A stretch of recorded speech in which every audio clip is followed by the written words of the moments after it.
Apakah Bapak Ibu sudah mengetahui kalau sebenarnya buku aplikasi Sister Beban Kinerja Dosen itu atau aplikasi Sister BKD saat ini sudah dikeluarkan. Jadi untuk lebih jelasnya kita bahas pada video kali ini.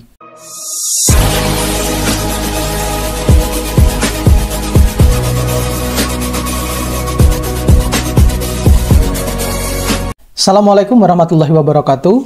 Nah, kembali lagi dengan saya Bapak Ibu. Jadi pada video kali ini saya akan sharing terkait dengan aplikasi Sister BKD Dosen yang versi terbaru. Jadi saya tidak mengetahui bahwa mungkin Bapak Ibu sudah mengetahui kalau aplikasi Sister Beban Kinerja Dosen itu sekarang sudah update. Jadi Bapak Ibu perlu juga mungkin sudah mengetahui setidaknya ada 4 buku yang dikeluarkan oleh Kemenristek Dikti atau Kemenristek Dikti.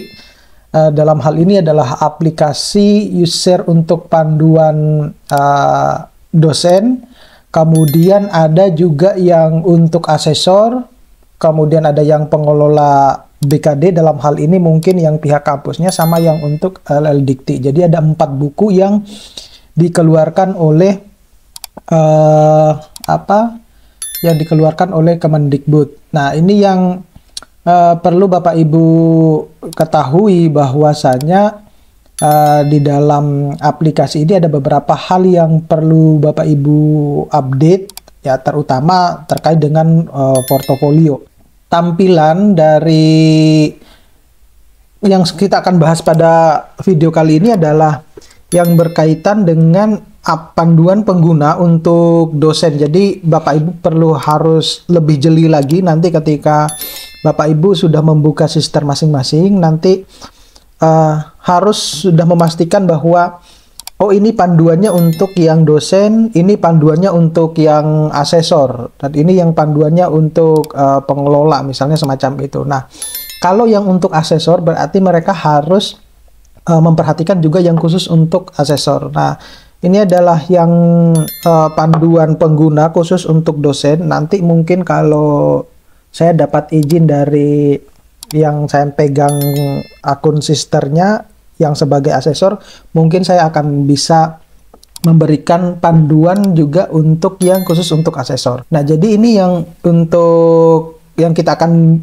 bicarakan pada video kali ini, itu yang berkaitan dengan apa yang ada di dalam versi ini, dalam versi dosen ini, untuk yang versi dosen. Nah, apa yang Bapak Ibu perlu perhatikan di dalam buku panduan ini? Bapak Ibu perlu yang namanya ini ya, mengisi portofolio. Bapak Ibu perlu yang namanya mengisi portofolio untuk memastikan bahwa data yang Bapak Ibu akan tarik nanti ke layanan BKD itu bisa selesai. Jadi mungkin saya contohkan langsung di sister saya ya. Nah, jadi ini contohnya sister saya, Bapak Ibu.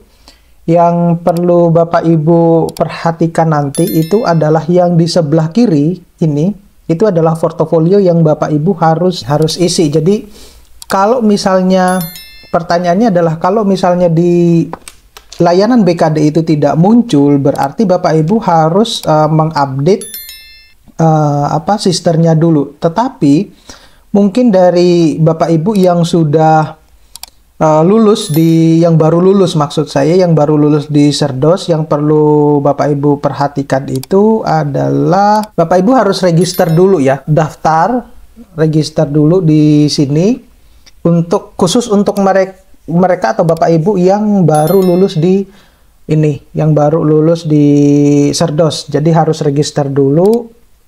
Nah, sebaiknya kalau register menggunakan email universitas. Sedangkan passwordnya yaitu bebas dari masing-masing personal. Jadi tapi biasanya langkah awal itu selalu NIDN dulu. Nah, kalau misalnya mau merubahnya ya silakan, itu opsional. Jadi kalau misal pun ada Bapak Ibu lupa dengan passwordnya, Bapak Ibu bisa mengklik di bagian sini, di situ ada lupa password. Nah, di situ Bapak Ibu juga bisa memperbaharui passwordnya.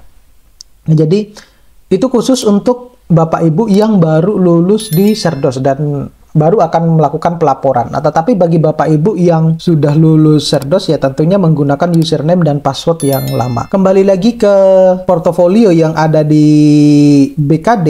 Nah, yang di sebelah kiri ini, yang di sebelah kiri, Bapak Ibu yang harus mengisi. Jadi portofolio itu harus diisi setiap saat.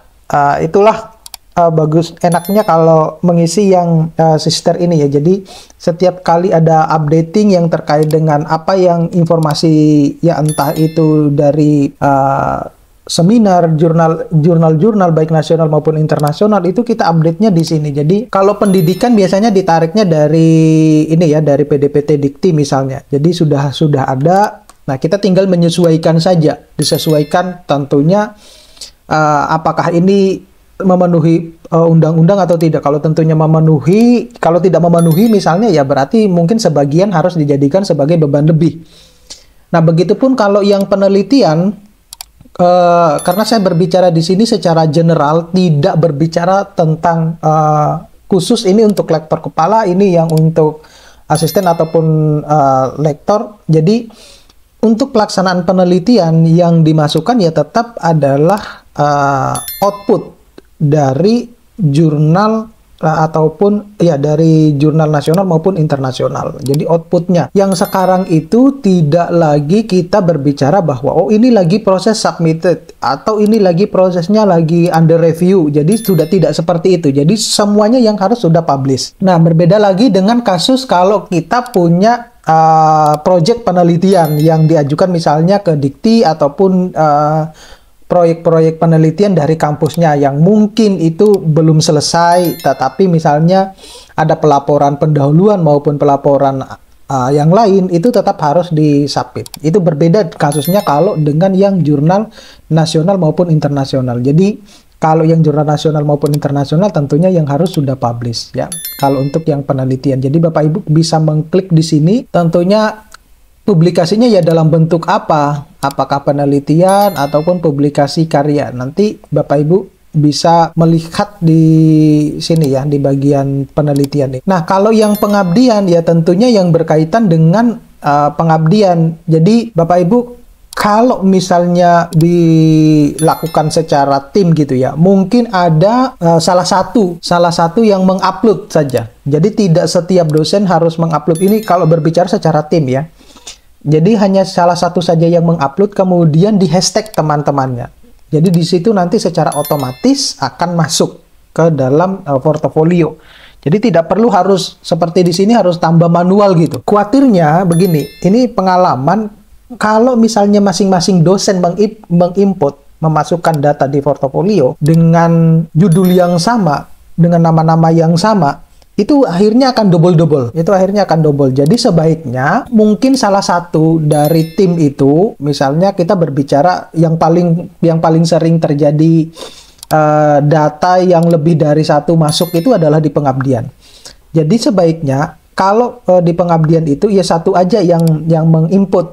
Nah, nanti teman-temannya bisa hashtag di situ, sehingga nanti secara otomatis teman-temannya yang lain itu di portofolionya sudah akan terisi secara otomatis. Kalau misalnya, kenapa kok data saya ketika ditarik ke layanan BKD itu tidak muncul? Ya besar kemungkinan di portofolionya belum diisi. Jadi langkah pertama Bapak Ibu yang harus Bapak Ibu lakukan itu ya mengisi dulu portofolionya. Jadi biar nanti data yang bisa ditarik itu bisa langsung sinkron dengan layanan BKD-nya. Jadi semuanya itu kan memudahkan kita untuk menarik data dari portofolio tersebut. Yang Bapak Ibu juga perlu perhatikan ketika misalnya nanti ada updating untuk bagi Bapak Ibu dosen yang menduduki jabatan tertentu. Nah, Bapak Ibu juga bisa melakukan updatingnya di profil ini. Jadi semuanya Bapak Ibu update dulu di portofolionya kalau ada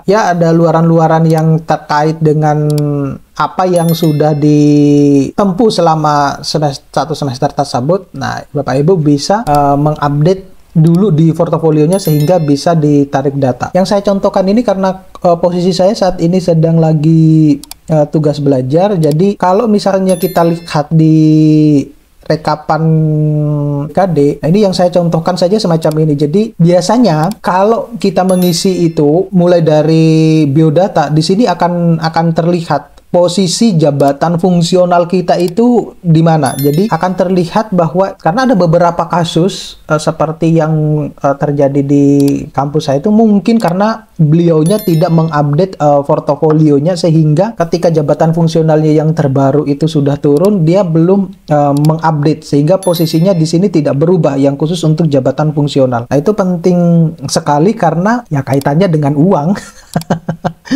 Semacam itu. Jadi Bapak Ibu perlu harus juga mengupdate biodatanya. Nah, kemudian kalau yang pendidikan biasanya karena itu semuanya sudah otomatis keluar dari PDPT Dikti, sehingga kita tinggal menarik data. Biasanya di sini di kolom atas ini ada yang tarik kinerja dari portofolio. Biasanya di pojok kanan atas ini. Karena posisi saya saat ini, saya kan belum pengisian BKD ini. Nanti bulan depan sudah akan mulai diisi, kita sudah mulai ngisi gitu ya. Nah, jadi nanti kita tinggal tarik kinerja dari portofolio. Nah, di situ nanti semuanya akan terekap. Nah, tinggal Bapak Ibu seleksi. Nah, sayangnya Bapak Ibu tidak bisa mendelete. Nah, jadi seperti halnya semacam ini. Jadi bisa dijadikan, sebaiknya mata kuliah yang menjadi core Bapak Ibu itu ya dijadikan sebagai mata kuliah intinya ya, kinerjanya. Sedangkan yang lain bisa dijadikan sebagai beban lebih. Nah, itu khusus untuk di bagian pendidikan. Nah, kemudian khusus untuk di bagian penelitian, nah tentunya, nah ini berbeda kasus nih. Khusus untuk yang, saya berbicara dulu yang secara general ya. Nah, kalau yang di bidang penelitian, berarti yang Bapak Ibu harus upload, yang Bapak Ibu harus tarik setelah sudah mengisi di kinerja portofolio. Nah, tentunya tinggal narik data yang ada di pojok kanan atas ini. Nah, Bapak Ibu tinggal melihat. Nah, bagaimana kasusnya kalau yang lektor kepala ataupun yang profesor yang memiliki kewajiban khusus berbeda dengan yang lektor maupun yang asisten ahli. Nah, tentunya untuk yang lektor kepala maupun profesor, ya luarannya tetap harus ditampilkan di bidang penelitian ini. Tetapi itu juga bisa diklaim sebagai kewajiban khusus dengan catatan.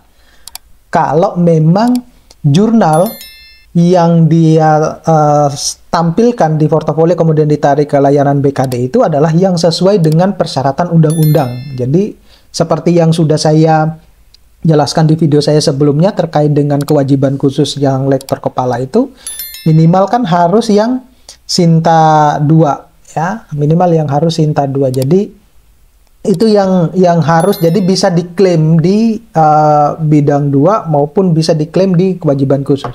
Pertanyaannya adalah apakah boleh kalau misalnya lektor kepala itu juga punya jurnal tetapi publishnya bukan di Sinta 2 ataupun bukan di jurnal internasional, misalnya publishnya di Sinta 3 ataupun di Sinta 4, ya boleh, tetapi tidak bisa diklaim sebagai kewajiban khusus gitu.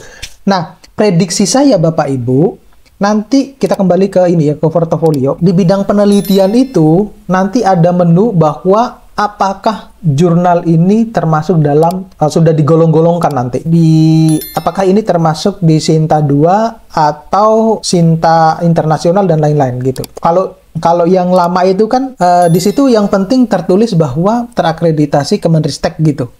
Tidak memposisikan bahwa ini yang khusus untuk menu Sinta 1 dan 2, ini yang menu khusus untuk 3 dan 4, ini yang menu untuk 5 dan 6. Tidak seperti itu. Ya. Nah, itu tapi kalau yang sekarang itu pasti sepertinya sudah semacam itu. Jadi prediksinya sudah semacam itu. Nah, saya di sini tidak akan berbicara tentang berapa nilainya karena semuanya nanti akan keluar di buku panduan.